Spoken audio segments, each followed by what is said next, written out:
आज बहुत दुखद खबर ये आई कि एड एजेंसी का एक ऐसा व्यक्ति जिसने पॉलिटिक्स को ही पूरा बदल कर रख दिया, राजनीति को ही पूरा बदल दिया। मोदी की राजनीति को कहीं ना कहीं गढ़ा है। ये भी बात अमूमन सद्दाम देखने को मिलती है कि शब्दों में वो ताकत होती है। एक शेर मुझे याद आ रहा है कि कब कौन सी बात कहाँ कही जाती है, हो सलीका तो हर बात सुनी जाती है। और शब्दों की ये जो ताकत है उसी का आलम है कि हर हर मोदी, घर घर मोदी, अब की बार मोदी सरकार। तो कई ऐसे सारी चीज़ें लोगों को बड़ा प्रेरित किया है। तो ऐसे कई सारे स्लोगन हैं जिन्होंने मतलब कहीं ना कहीं एक बड़ा पहचान दिया उनको। लेकिन पीयूष पांडे का आज जाना वो काफ़ी दुखद है। जनतंत्र टीवी के पूरे परिवार की तरफ से नम आंखों से विनम्र श्रद्धांजलि अर्पित करता हूँ। Hello guys, welcome to this video. और आज हम एक ऐसे शख्स के बारे में बात करने जा रहे हैं जिसने एक ऐसा नारा दिया जिसकी वजह से 2014 में एक व्यक्ति भारतीय राजनीति का सबसे प्रमुख चेहरा बन जाता है, और वो नाम है प्रधानमंत्री नरेंद्र मोदी का। और जो नारा उस शख्स ने दिया था प्रधानमंत्री नरेंद्र मोदी के लिए, वो नारा था अब की बार मोदी सरकार। तो आज हम बात करने वाले हैं उस शख्स की जिसने ये नारा दिया। उसका नाम है पीयूष पांडे, लेकिन अफसोस आज वो हमारे बीच दुनिया में नहीं है, उनका निधन हो गया है। लेकिन इस नारे के साथ साथ प्रधानमंत्री मोदी के साथ ऐसे बहुत से नारे हैं जो उनकी छवि को न केवल गढ़ते हैं बल्कि उनकी जो पहचान है भारतीय राजनीति में वो इतनी पुख्ता हो जाती है कि विपक्षी आंधी में तिनके की तरह उड़ते हुए नजर आते हैं। आज हम इसी बात पर चर्चा करेंगे। ऐसे कौन कौन से नारे हमारे साथ मौजूद हैं। हमारे साथी पत्रकार सद्दाम करीमी।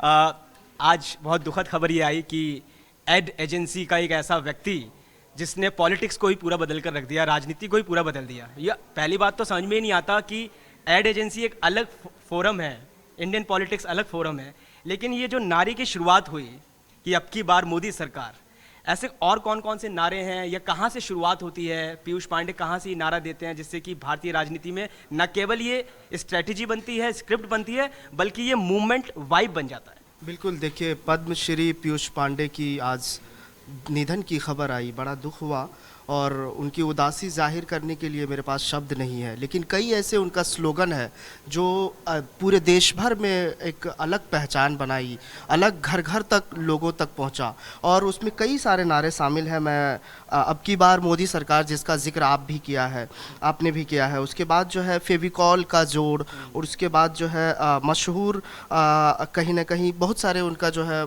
स्लोगन जो है काफ़ी मशहूर हुआ, मिले सुर मेरा तुम्हारा। तो ऐसे कई सारे स्लोगन हैं जिन्होंने मतलब कहीं ना कहीं एक बड़ा पहचान दिया उनको, और उसके बाद जो है देश भर में इसकी चर्चा हुई। और सबसे ज़्यादा जो जिक्र होता है अब की बार मोदी सरकार का, वो कहीं ना कहीं मोदी की राजनीति को कहीं ना कहीं गढ़ा है। उसमें कई सारे जो है स्लोगन है, अलग अलग लोगों ने लिखा है, लेकिन जब मोदी की राजनीति, प्रधानमंत्री नरेंद्र मोदी की राजनीति की बात होती है तो कई सारे स्लोगन उसमें आता है। चाहे वो हर हर मोदी, घर घर मोदी, कोरोना वायरस में कि 2 गज दूरी, मास्क है ज़रूरी। तो ऐसे बहुत सारे जो है स्लोगन हैं जिन्होंने मोदी को भी एक पहचान दी। लेकिन पीयूष पांडे का जब भी जिक्र आता है और देश भर में जब चर्चा होती है तो पद्मश्री से अवार्ड भी उन्हें मिला था। लेकिन कहीं ना कहीं इन चीज़ों को लेकर जब बात होती है तो लोगों के जहन में एक तस्वीर बनती है।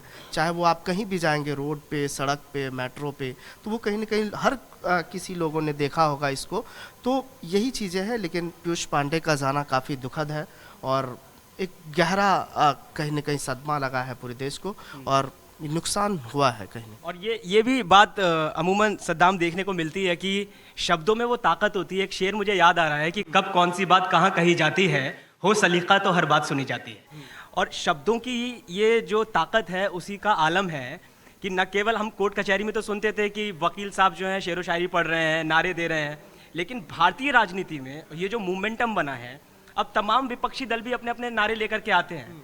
जैसे मुझे याद है कि कांग्रेस का एक बड़ा फेमस नारा है मोहब्बत की दुकान, तो वो काउंटर करने के लिए आया। लेकिन जिस शख्स की हम बात कर रहे हैं पीयूष पांडे की, उन्होंने 2014 में यही कहा कि अब की बार मोदी सरकार। फिर उन्होंने कहा कि हर हर मोदी, घर घर मोदी। और मुझे लगता है कि वही एक मील का पत्थर साबित हुआ, क्योंकि जब आप घर तक एंट्री ले जाते हैं, कमरे तक आप अपनी प्रेजेंस ले जाते हैं, तो शायद दिमाग से उस नेता की छवि को निकाल पाना बड़ा मुश्किल है। क्योंकि पैम्फलेट में, अखबारों में वो एक सीमित दायरे तक, एक सीमित समय तक रहता है। अखबार की क्या उम्र है, सुबह आता है शाम तक दफन हो जाता है। लेकिन ये जो नारे हैं जो आपके घर तक चले जाते हैं, हर हर मोदी, घर घर मोदी, तो ये 2-3 नारों ने शायद मुझे लगता है शुरुआती दौर में छवि को न केवल गढ़ा, मोदी की छवि को गढ़ा, बल्कि साथ साथ मोदी के साथ जितने भी उनके संगठन के कार्यकर्ता थे उनको भी मौका मिला आने का। तो एक नारे ने न केवल मोदी को जिताया बल्कि बहुत से ऐसे उम्मीदवार थे जो मोदी लहर में इस नारे के साथ उस कश्ती में सवार हो गए और आज सत्ता का स्वाद चख रहे हैं। बिल्कुल, देखिए जिस तरह से आप भी जिक्र कर रहे हैं, क्योंकि देखिए जब भी भारतीय राजनीति में जिक्र होता है तो प्रधानमंत्री नरेंद्र मोदी का नाम सबसे पहले पायदान पे होता है। और जैसे कि उनके संगठन में देखिए और उसके बाद उनके कार्यकर्ताओं को देखिए तो बड़ा जोश होता है कि हर हर जगह ये नारा कहीं ना कहीं स्टार्ट हो जाता है कि हर हर मोदी, घर घर मोदी, अब की बार मोदी सरकार।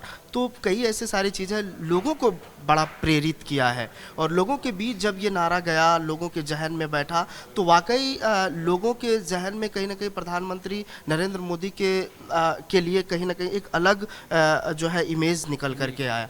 तो वही चीज़ें हैं, जब लोगों के दिमाग में ये चीज़ें बैठती है तो अपने आप उनके लिए कहीं ना कहीं चाहे वो आप खुशी की बात करें, चाहे वो जिस चीज़ को लेकर जिक्र हो, चाहे वो वोट में तब्दील हो, तो अपने आप वो निकलता है और ये चीज़ें आपको खींच के केवल लेके चली जाती है। सिर्फ नारे के चुनाव जीतने या जिताने की बात नहीं है।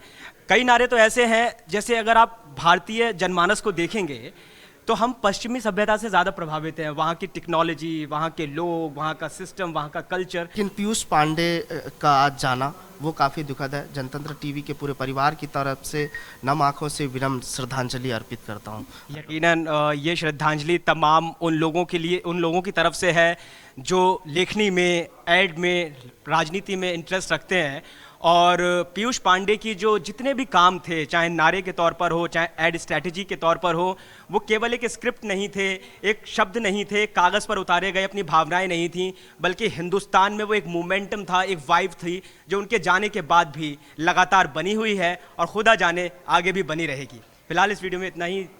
हमारे चैनल को सब्सक्राइब करें, फॉलो करें।